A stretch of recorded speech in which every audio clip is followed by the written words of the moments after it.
예, 성가대 수고하셨습니다. 예.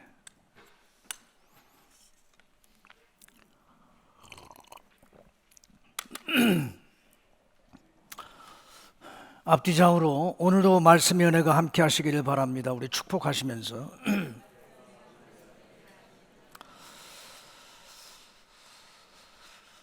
세례 요한이 이스라엘 사회에 영적 각성운동을 일으키면서 엄청난 영향을 미쳤지만 그는 주인공이 아니었습니다. 그는 메시아를 소개하고 메시아의 길을 예비하는 사람이었습니다. 그의 사역이 너무나 성공적이어서 사람들은 그를 메시아로 생각하기 시작했습니다. 그러나 세례 요한은 자기 자신이 누구인지를 잘 아는 겸손한 선지자였습니다. 그는 조금도 주저하지 않고 자기 뒤에 오실 메시아를 소개하면서 자기는 메시아가 아니라고 말합니다. 세례 요한은 예수님을 이렇게 소개했습니다. 16절, 누가복음 3장 16절, 요한이 모든 사람에게 대답하여 이르되 나는 물론 너희에게 세례를 베풀거니와 나보다 능력이 많으신 이가 오시나니 나는 그의 신발끈을 풀기도 감당하지 못하겠노라. 그는 성령과 불로 너희에게 세례를 베푸실 것이요. 이렇게 예수님이 메시아이신 것을 소개했습니다. 그리고 세례 요한은 우리가 그 앞부분에서 누가복음 오늘 본문 그 앞부분에서 함께 살펴보진 못했지만 헤롯 왕이 자기 이복 동생의 그 아내, 그러니까 자기한테는 제수씨가 되죠. 이혼을 했어요. 동생이 이혼을 했는데 그 이혼한 제수씨를 아내로 받아들이는 폐륜을 저지르게 됩니다. 세례 요한은 그 폐륜을 비판하다가 목베임을 당해서 죽고 맙니다. 참으로 애석한 죽음이었습니다.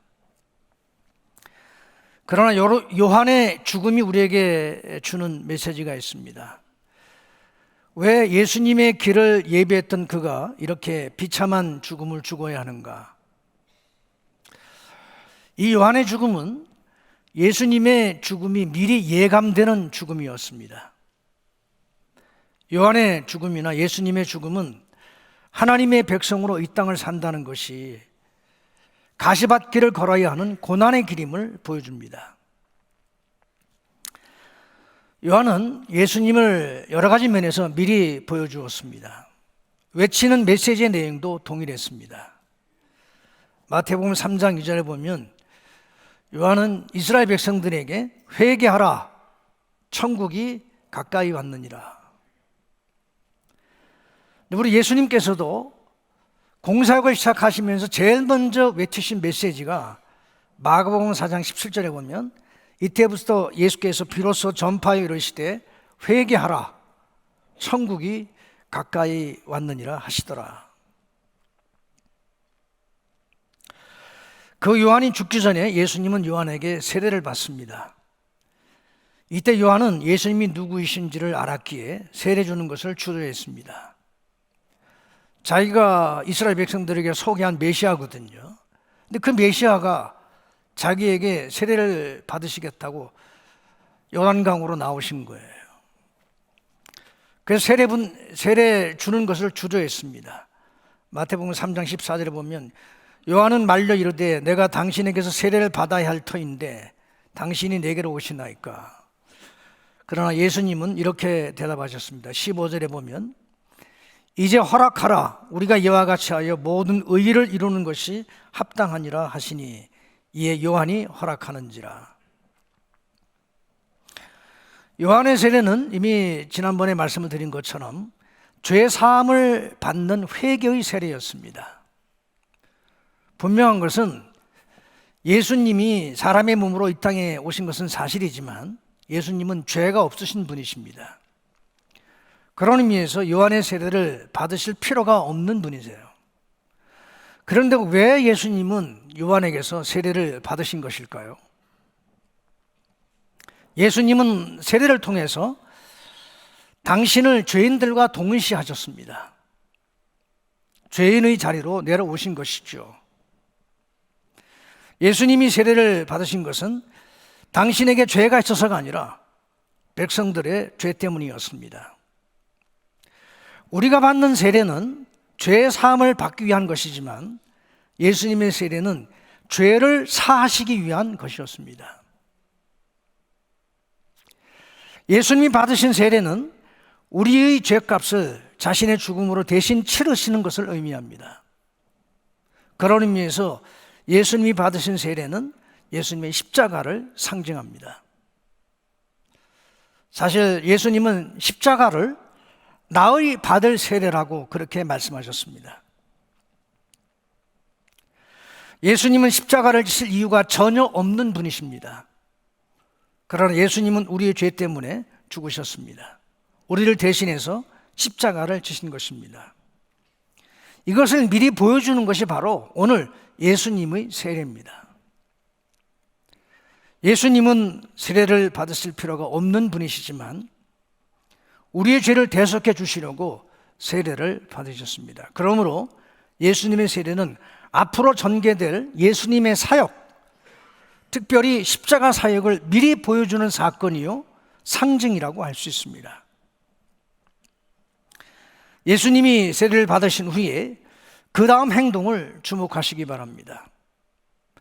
누가복음이 복음서 전체를 통해서 지속적으로 강조하는 것인데 그것은 예수님께서 기도하셨다는 것입니다.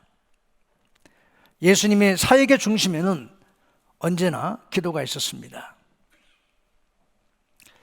기도가 의미하는 바가 무엇입니까? 단순히 종교적인 열심을 보여주려는 것이 아닙니다. 누가가 지속적으로 예수님의 기도를 우리에게 소개하는 데에는 이유가 있습니다. 예수님의 기도가 의미하는 바는 처음부터 예수님의 사역이 하나님을 철저하게 의지하는 사역이라는 것입니다.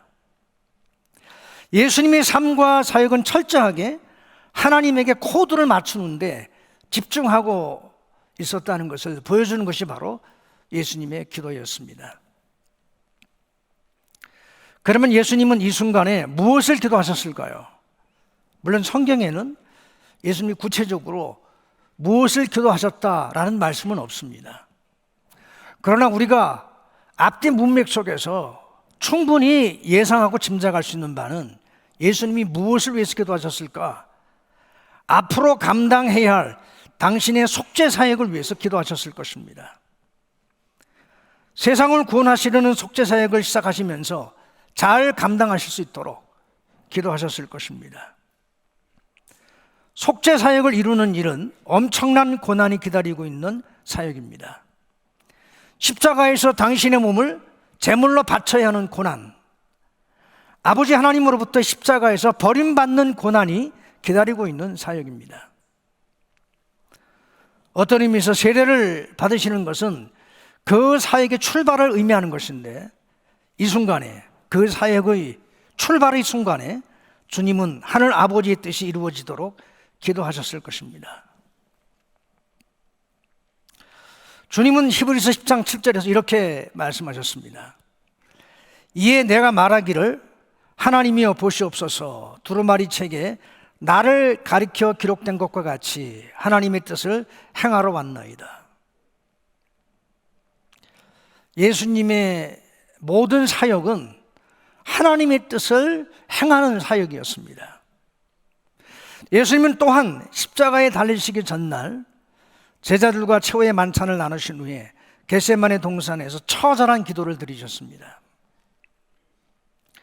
오늘의 기도가, 오늘 이 세례를 받으시고 나서 기도하신 이 기도가 사역의 시작을 위한 기도였다면 겟세마네 동산에서의 기도는 사역의 종료를 눈앞에 두고 드리는 마지막 기도의 제사였습니다. 그 기도에서 주님은 무엇을 구하셨을까요? 세례를 받으시면서 드리셨던 그 기도와 겟세마네 동산에서의 기도는 동일한 기도였을 것입니다.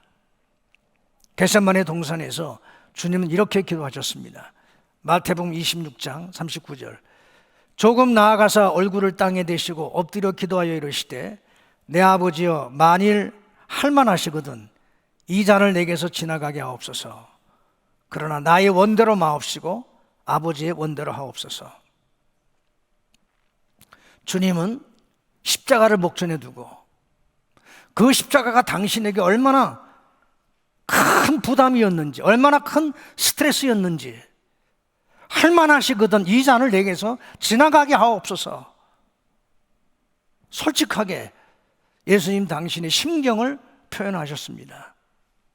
그러나 예수님은 내 뜻대로 마옵시고 아버지의 뜻대로 하옵소서, 그렇게 기도하셨습니다. 신앙인이라면 기도의 중요성을 누구나 인정합니다. 부정하는 사람은 아무도 없습니다. 그러나 기도가 삶의 우선순위에서 어디 있는지를 생각해 볼 문제입니다. 기도 없이 바쁜 생활을 멈추어야 합니다. 진실한 기도 없이 신앙적으로 제대로 할 수 있는 것은 아무것도 없습니다. 예수님의 사역이 기도로 시작되고 있음을 주목하십시오. 예수님의 사역은 기도 없이 설명이 불가능합니다. 사역을 시작하는, 세례받는 그 자리에서 주님은 아버지의 뜻이 이루어지기를 원하는 기도를 하나님 앞에 올리셨습니다.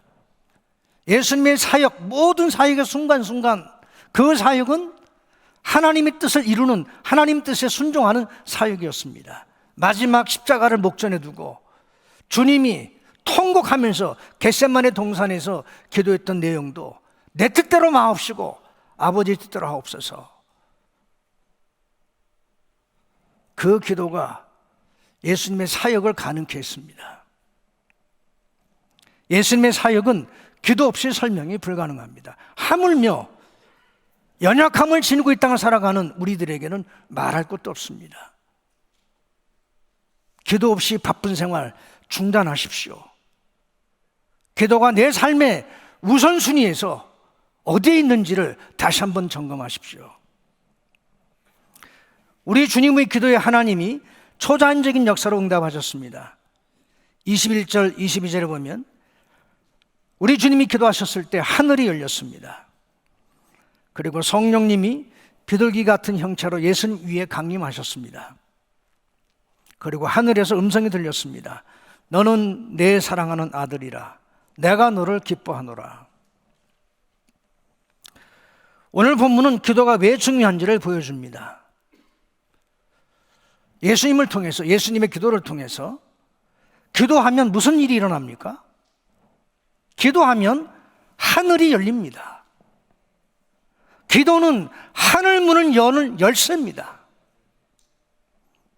오늘 본문에는 하늘이 열렸다는 것, 이것이 의미하는 바는 하나님께서 특별하게 임하시는 것을 의미합니다. 여기에 하늘은 단순한 우주 공간이나 대기권을 말하지 않습니다. 하나님이 계신 곳인 영적인 하늘이며 그 하늘이 열리는 것이 가시적으로 보이는 것을 말합니다. 예수님이 세례를 받으시고 기도하셨을 때 하늘이 열렸다는 것은 하나님께서 예수님이 세례 받으시는 것과 기도하시는 것에 특별히 반응하셨다는 것을 의미합니다. 하늘이 열리는 것은 하나님의 특별한 임재, 내가 너와 함께 한다는 메시지를 담고 있습니다. 스데반이 순교를 당할 때 하늘이 열렸습니다. 스데반이 순교 직전에 성령을 거스르는 유대인들을 향해서 책망하는 설교를 했습니다. 이에 유대인들은 마음에 찔려 그를 향해 이를 갈았지만 스데반은 하늘이 열리는 것을 보았습니다. 사도행전 7장 55절 56절에 보면 스데반이 성령 충만하여 하늘을 우러러 주목하여 하나님의 영광과 및 예수께서 하나님 우편에 서신 것을 보고 말하되 보라, 하늘이 열리고 인자가 하나님 우편에 서신 것을 보노라. 핍박자들에게는 보이지 않았지만 스데반은 하늘이 열리는 것이 보였어요.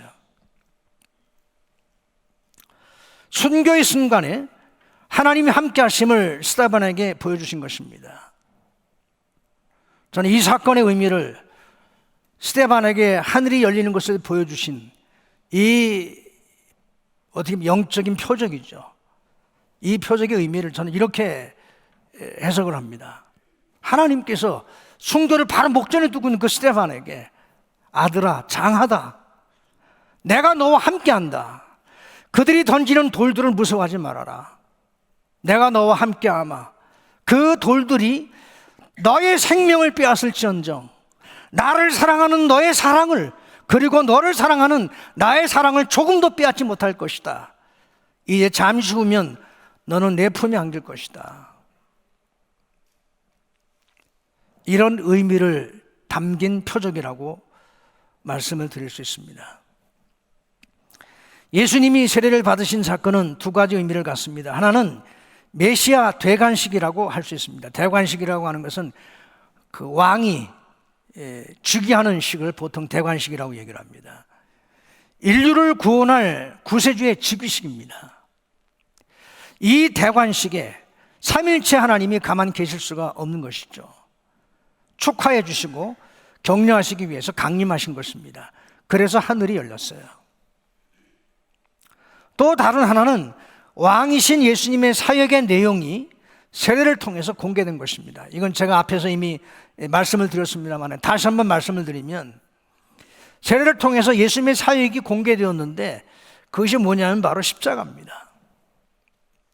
예수님이 왕으로서 하실 일이 십자가에서 당신의 생명을 제물로 드리시는 것임을 천명하신 것입니다. 물론 오늘 본문에는 십자가라는 말이 한마디도 등장하지 않습니다. 그러나 세례의 의미가 무엇입니까? 세례의 의미는요, 죄를 해결하는 거예요. 죄 없으신 예수님께서 왜 죄인처럼 세례를 받으신 것일까요? 예수님은 당신을 죄인과 동일시하셨습니다. 그래야 죄의 문제가 해결되기 때문입니다. 재물이 존재하는 이유입니다. 재물이 존재하는 이유는 죄인과 동일시되는 거예요. 그래서 제사를 드릴 때 죄인은 재물의 안수함으로써 자신의 죄를 재물에 전가합니다. 죄인과 재물이 동일시되는 것입니다. 예수님이 이 땅에 오신 이유는 죄의 문제를 해결하시기 위해서 재물로 오셨습니다. 그래서 죄인처럼 세례를 받으셨고 마찬가지로 죄인처럼 십자가에서 죽으신 것입니다. 하늘이 열리고 그 다음 성령이 그 위에 임하셨습니다. 비둘기 같은 형체로 임했습니다. 성령이 예수님께 임하신 것은 구약 예언의 성취입니다. 이사야 11장 1절 2절에 보면 이새의 줄기에서 한 싹이 나며 그 뿌리에서 한 가지가 나서 결실할 것이요 그의 위에 여호와의 영 곧 지혜와 총명의 영이요 모략과 재능의 영이요 지식과 여호와를 경외하는 영이 강림하시니라 하고 했습니다. 성령이 예수님께 임하신 것은 앞으로 이루어질 예수님의 사역과 관련이 있습니다. 사역을 감당할 능력을 성령께서 부어주신 것입니다. 메시아 사역은 하나님의 능력으로 충만해야 감당할 수 있기 때문입니다. 베드로의 해석을 들어보면 베드로는 사도행전 10장 38절에서 고넬료의 집에서 설교하면서 이렇게 말했습니다. 하나님이 나사렛 예수에게 성령과 능력을 기름 붓듯 하셨음에 그가 두루 다니시며 선한 일을 행하시고 마귀에게 눌린 모든 사람을 고치셨으니 이는 하나님이 함께 하셨습니다. 이것은 이사야의 예언의 성취였습니다. 예수님은 나사렛 회당에서 읽으시고 성취되었다고 선포하신 말씀은 이러했습니다. 누가복음 4장 18절부터 19절에 보면 주의 성령이 내게 임하셨으니 이는 가난한 자에게 복음을 전하게 하시려고 내게 기름을 부으시고 나를 보내사 포로된 자에게 자유를, 눈먼 자에게 다시 보게 함을 전파하며 눌린 자를 자유롭게 하고 주의 은혜의 해를 전파하게 하려 하십니다. 성령이 비둘기 같은 형체로 예수님 위에 내려오셨다고 했습니다. 왜 비둘기 같은 모양일까요? 비둘기가 상징하는 바와 관련이 있습니다. 비둘기는 순교를 상징합니다. 예수님께서도 제자들을 전도여행 보내시면서 이렇게 말씀하셨습니다. 마태복음 10장 16절에 보면 보라 내가 너희를 보냄이 양을 이리 가운데로 보낸 것 같도다. 그러므로 너희는 뱀같이 지혜롭고 비둘기같이 순결하라. 그러므로 성령님이 비둘기 같은 형체로 예수님 위에 강림하셨다는 것은 예수님의 사역이 흠없는 순결한 사역임을 의미하는 것입니다. 우리가 살아가는 세상에서는 순결의 가치가 별로 매력 있는 가치가 아닙니다. 사람들은 순결을 부담스러워하고 죄와 타협하며 살아갑니다. 그리고 인간이기에 어쩔 수 없다고 합리화합니다. 심지어 순결로는 세상을 살아갈 수도 없고 이길 수도 없다고 생각합니다. 그러나 예수님을 통해서 그리고 그 이후 주님의 제자들을 통해서 배우게 되는 것은 순결해야 세상을 이길 수 있습니다. 신앙의 세계에서는 외형적으로 얼마나 크냐, 얼마나 많으냐, 얼마나 높으냐가 중요하지 않습니다. 얼마나 순수하냐, 얼마나 순결하냐가 중요합니다. 예수님은 높지도 많지도 않으셨습니다. 물론 예수님은 하나님의 아들이시기에 높은 것으로 따지자면 예수님보다 높은 존재는 세상에 존재하지 않습니다. 그러나 세상에 계실 때에 예수님은 아무런 지위도 아무런 직함도 갖지 않으셨습니다. 단지 선생님으로 불렸으며 주님으로 불리셨습니다. 사람들을 많이 모으시지도 않으셨습니다. 따르는 사람들이 많았지만 조직화하지도 않으셨고 그들을 세력화하시지도 않으셨습니다. 그냥 12제자만을 데리고 다니셨습니다.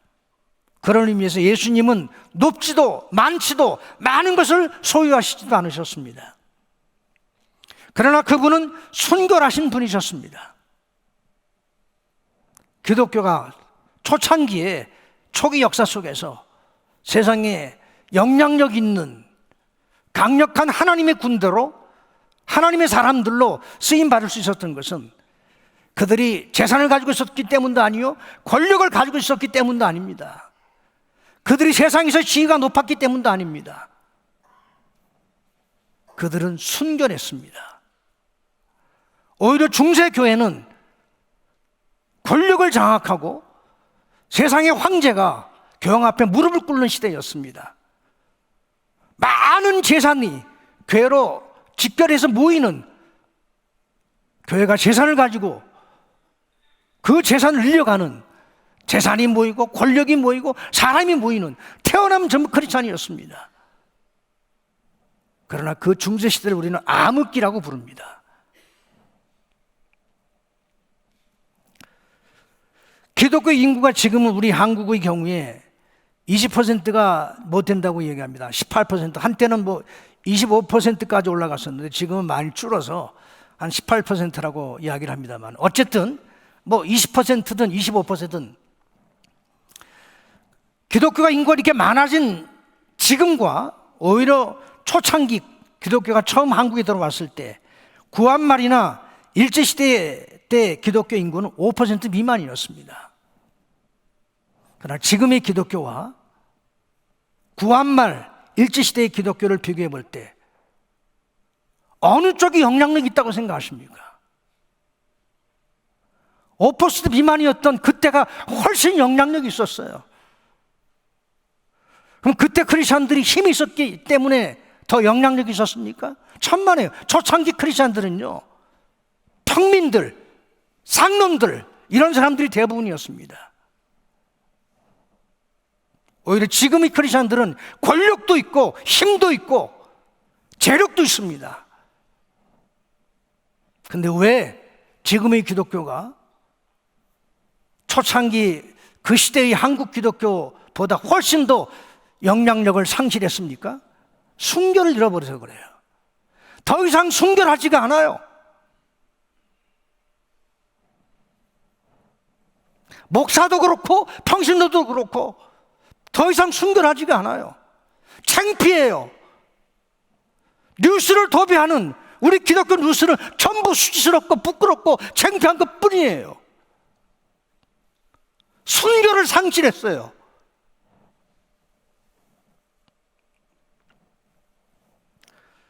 우리 주님이 우리에게 요구하시는 것은 순결입니다.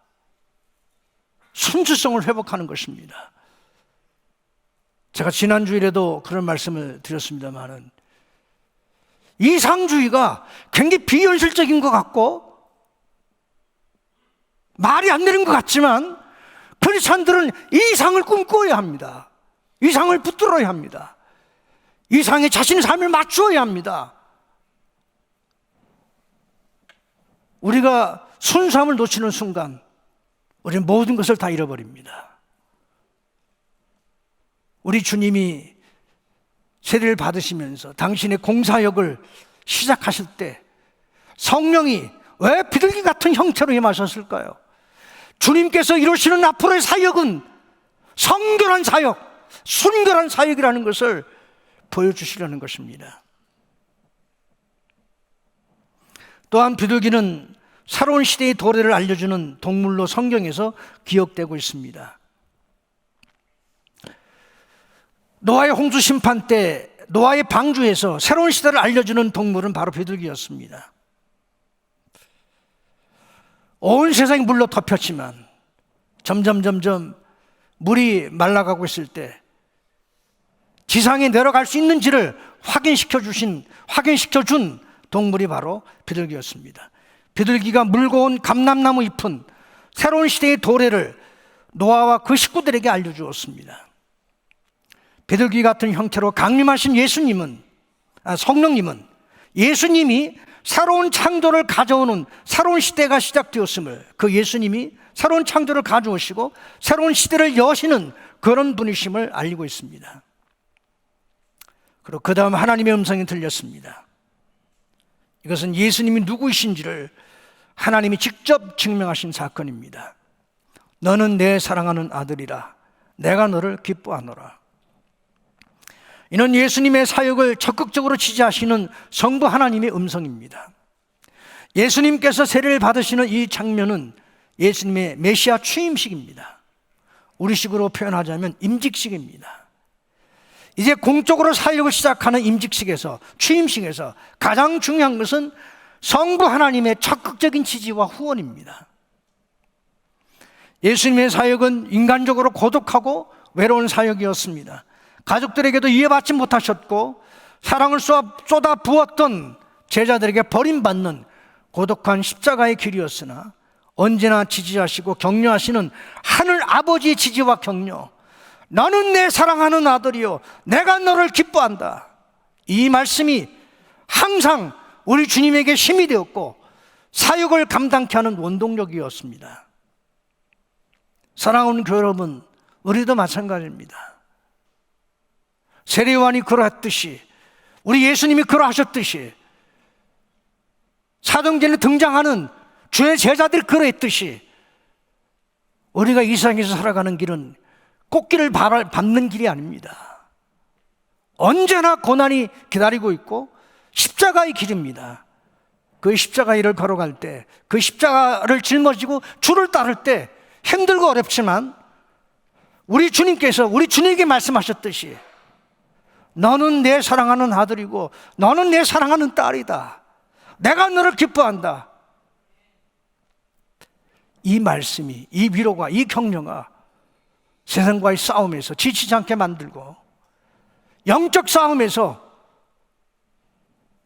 더 담대하게 주님을 의지하면서 싸움을 감당할 수 있도록, 아니면 싸움을 이겨낼 수 있도록 그렇게 하는 힘이라는 것을 항상 믿으시고 그 주님의 음성 붙들고 살아가시는 저와 여러분들이 되시기를 주님의 이름으로 축원합니다. 이때 예수님의 나이는, 예수님의 이름으로 축원합니다 그러니까 예배가 다 설교가 다 끝난 줄 아셨죠? 죄송합니다. 이때 예수님의 나이가 30세였어요. 30세. 30세는 제사장이 사역을 시작하는 나이입니다. 다윗이 왕에 나아갔던 나이가 30세였어요. 다윗은 30세에 왕으로 즉위를 했습니다. 요셉이 애굽의 국무총리가 되었던 나이가 30세입니다. 사내들인 공회 회원 자격도 30세 이상입니다. 예수님은 사역을 시작하시면서 모든 조건을 충족시켜 나가셨습니다. 서두르시거나 절차를 무시하지 않으셨어요. 또한 30세까지 기다리셨다는 것은 단순히 절차상의 문제를 충족시키기 위해서 시간이 차기만을 기다리신 것은 결코 아닙니다. 예수님은 신실한 준비 시간을 가지셨음을 의미합니다. 이 기간 동안 가족을 부양하시면서 하나님과 인간을 섬기는 도를 배우셨습니다. 잘 아시는 바와 같이 예수님은 장남이셨고, 그리고 복음서를 읽어보면 사실 요셉이 예수님이 태어날 당시, 그리고 12살 때 그때 말고는 그 이후로는 요셉의 이름이 등장하지 않습니다. 그것은 요셉이 빨리 죽었음을 우리에게 보여주는 것이 아닌가, 그렇게 우리가 추측할 수 있거든요. 그렇게 보면 어떻게 예수님은 뭐 정확하게 몇 살 때부터인지는 모르지만 가족 전체를 부양해야 되는 가장의 역할을 감당하셨을 거라고 우리가 그렇게 추측을 합니다. 그래서 목수로서 어머니와 동생들의 그 생계를 책임지는 그런 일을 하셨습니다. 예수님은 자신의 직업에 성실하게 종사하셨을 것입니다. 뿐만 아니라 하나님의 율법을 깊이 연구하여 율법에 능통하셨을 것이라고 생각합니다. 제가 이 누가복음을 강의하면서 건너뛰었습니다마는 12살 때 예루살렘의 유월절을 지키기 위해서 올라갔다가 이제 부모님이 요셉과 마리아가 예수님을 놓치는 그런 사건이 발생하지 않습니까? 그때 예수님은 성전에서 율법 교사들과 이렇게 대화를 나누고 있었어요. 근데 거기에 보면 의논하면서 이야기하면서 뭐 묻기도 하였더라 이렇게 말을 하고 있거든요.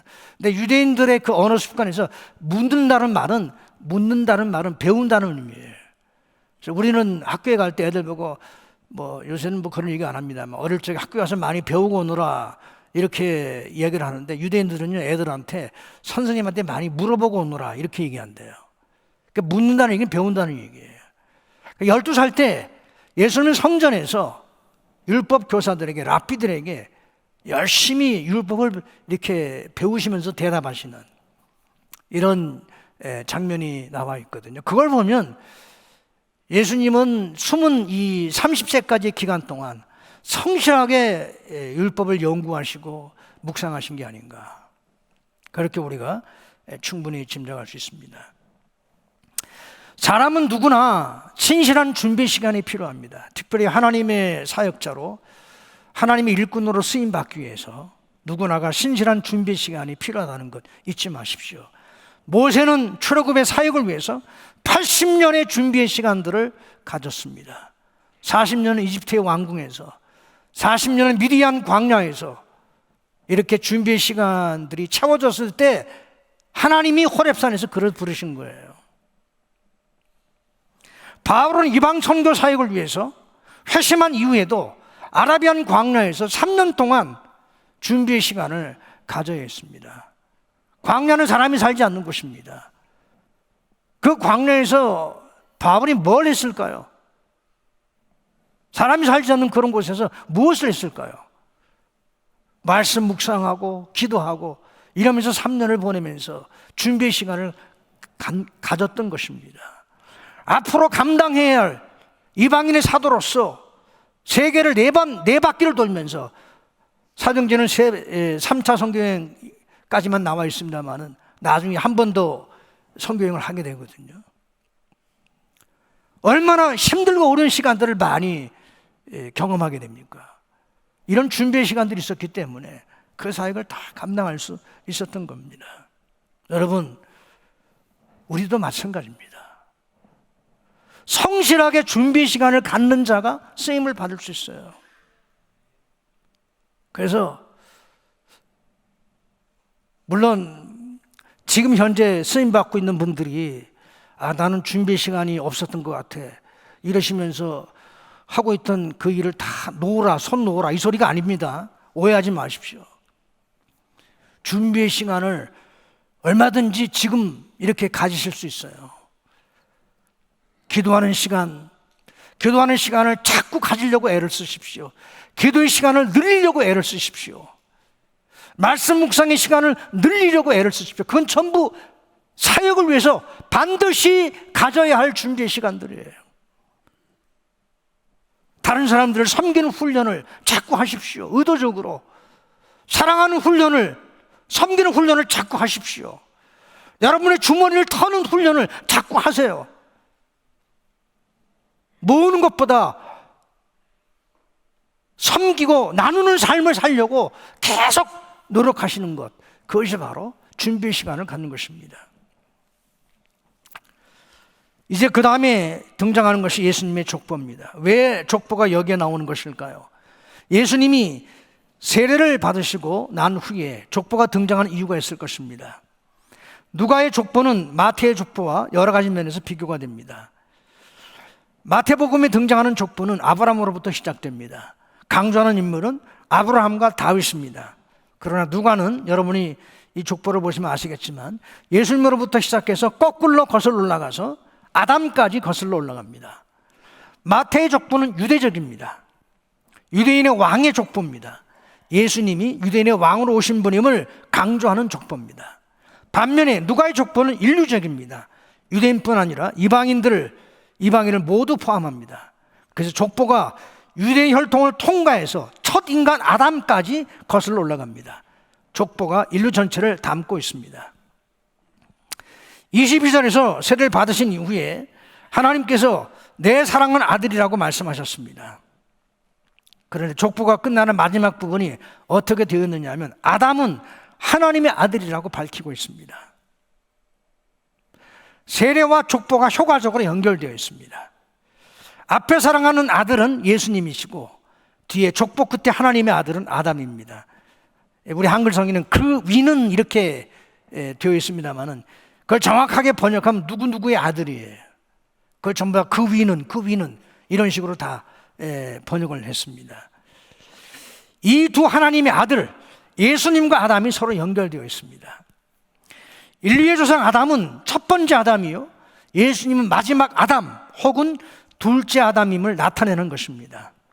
이 둘은 인류의 역사를, 인류의 운명을 바꿔놓은 장본인들입니다. 첫 번째 아담은 인류의 역사를 죄와 사망에 굴복하는 역사로 만들었습니다. 아담은 인류의 역사를 망쳐놓았습니다. 아담 안에서 모든 인생은 예의 없이 다 죄인입니다. 그리고 그 죄인들이 만들어놓은 문명이라는 것은 철저하게 하나님을 부인하고 타락한 탕자 문명이었습니다. 그런데 둘째 아담, 마지막 아담인 예수님이 오셨습니다. 이 예수님은 첫 번째 아담처럼 인류의 운명을 바꾸셨어요. 첫 아담이 망쳐놓은 인류의 역사를 바로잡으신 구세주이십니다. 예수님은 새 창조를 통해서 새 역사, 새 인류, 새 사람을 만들어 가시는 그런 유일한 분이십니다. 예수님은 죄로 오염된 인간을, 오욕으로 점철된 인류 역사를 새롭게 재창조하실 수 있는 구세주이십니다. 누가의 족보는 바로 그것을 보여주고 있습니다.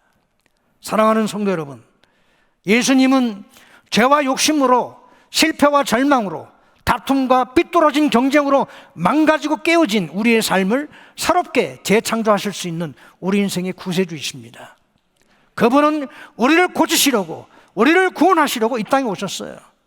우리는 예수님이 이루어 놓으신 구속사역으로 시작된 새 시대를 살고 있습니다. 그러나 기억하십시오, 누구나가 다 새 시대를 사는 건 아니에요.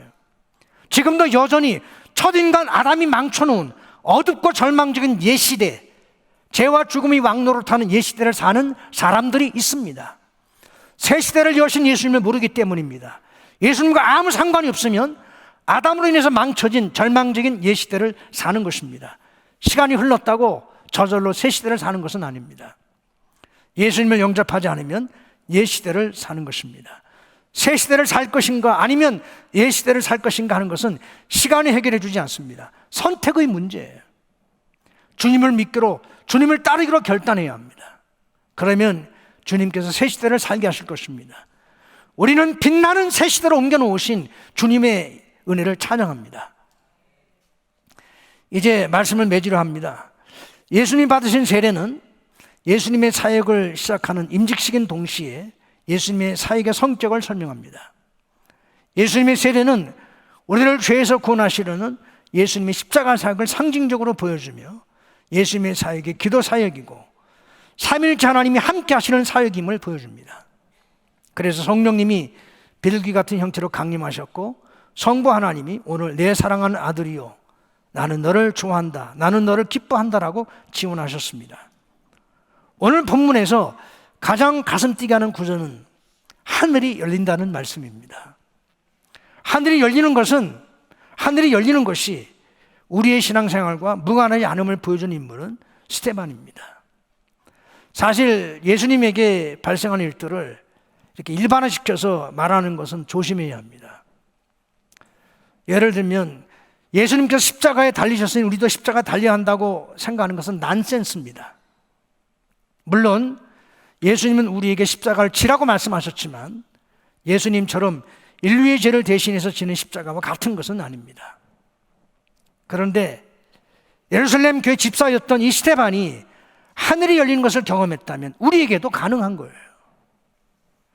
하늘이 열리는 신앙생활 얼마나 신나고 감격스러울까요? 물론 예수님이나 스데반처럼 가시적으로 하늘이 열리는 것을 누구나가 체험할 수 있는 것은 아닙니다. 그러나 영적인 하늘이 열리는 것은 누구나가 다 경험할 수 있어요. 광야에서 하나님을 만나는 것이 하늘이 열리는 시간입니다. 하나님과 교류가 이루어지고 있다면 하늘이 열리는 거예요. 말씀 묵상과 기도로 하늘이 열리는 멋진 신앙생활 우리가 다 할 수 있습니다. 이런 하늘이 열리는 감격과 축복을 우리 모두 누리시기를 예수님의 이름으로 축원합니다. 하나님 아버지 감사합니다. 오늘도 저희들을 부르셔서 하나님의 말씀에 귀를 기울이게 해주신 은혜 감사합니다. 우리 예수님께서 세례를 받으시는 사건을 통해서 우리가 깨달아야 할 교훈이 무엇인지 가르쳐 주신 주님, 무엇보다도 우리 주님께서 세례를 받으시고 기도하실 때 하늘이 열렸습니다. 성령 하나님이 비둘기같이 강림하셨고 성부 하나님이 우리 예수님에게 너는 내 사랑하는 아들이다, 내가 너를 기뻐한다 말씀하셨습니다. 주님, 이와 같은 축복, 이와 같은 은혜가 우리에게도 임하게 하여 주시옵소서. 눈물 골짜기를 지나가는 우리에게, 우리가 눈물로 간구할 때, 기도할 때, 이 광야 같은 세상에서 아무것도 잡을 수 없고 의지할 수 없고 기댈 수 없는 힘들고 어려운 고통스러운 시간들을 보내며 주님 앞에 눈물로 간구하며 부르짖을 때에 하늘이 열리는 경험이 있게 하여 주시옵소서. 하늘이 열리는 축복을 저에게 허락해 주시옵소서. 존귀하신 예수님의 이름으로 기도했습니다. 아멘.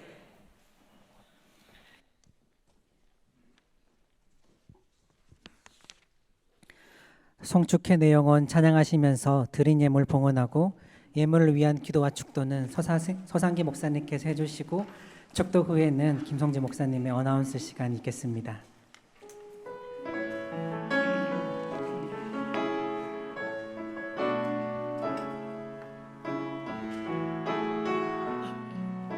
송축해 내 영혼, 송축해 내 영혼, 내 영혼아 거룩하신 이름, 이전에 없었던 노래로 나 주님을 경배해. 해가 뜨는 새 아침 밝았네. 이르다 주님 찬양. 일이나 어떤 일이 놓여도 저녁이 올 땐 나는 노래해.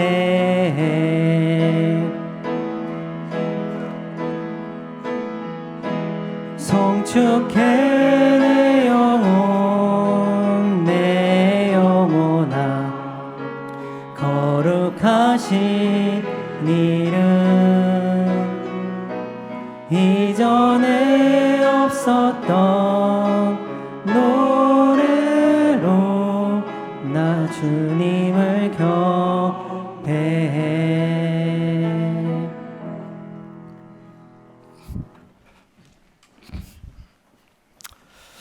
하나님 아버지, 하나님께 예배를 드리면서 또 이렇게 준비한 헌금을 하나님께 올려드립니다. 그러나 이 헌금뿐만 아니라 우리의 삶 전부가 하나님께 드려지는 향기나는 제물이 되게 하시고 하나님 나라를 이 땅에 세워가는 일에 복되고 귀하게 쓰이는 은혜를 베풀어 주시옵소서. 이제 평안한 마음으로 세상에 돌아가십시오. 선한 일에 용기를 가지시며 악을 악으로 갚지 마십시오. 항상 연약한 자를 도우시며 병든 자를 찾아보시며 곤란당하는 이웃을 위로하십시오. 모든 사람을 존경하시며 주님께 봉사하고 주님을 사랑하십시오. 모든 일을 믿음과 사랑으로 행하시며 어떤 일에도 소망을 포기하지 마십시오. 그리고 거룩하신 성령께 순종하여 기쁨과 감사의 생활을 해나가십시오. 우리 하나님 아버지는 여러분을 항상 도와주실 것입니다. 우리 주 예수 그리스도의 은혜와 하나님 아버지의 크고 무한하신 사랑과 성령님의 교제하심과 인도하심과 동행하심이 늘 하나님의 뜻을 찾고 구하며 하나님 앞에 간절한 마음으로 기도할 때 하늘이 열리는 것을 경험하고 체험하기 원하는 모든 주의 백성들에게 이제로부터 영원토록 항상 함께 있을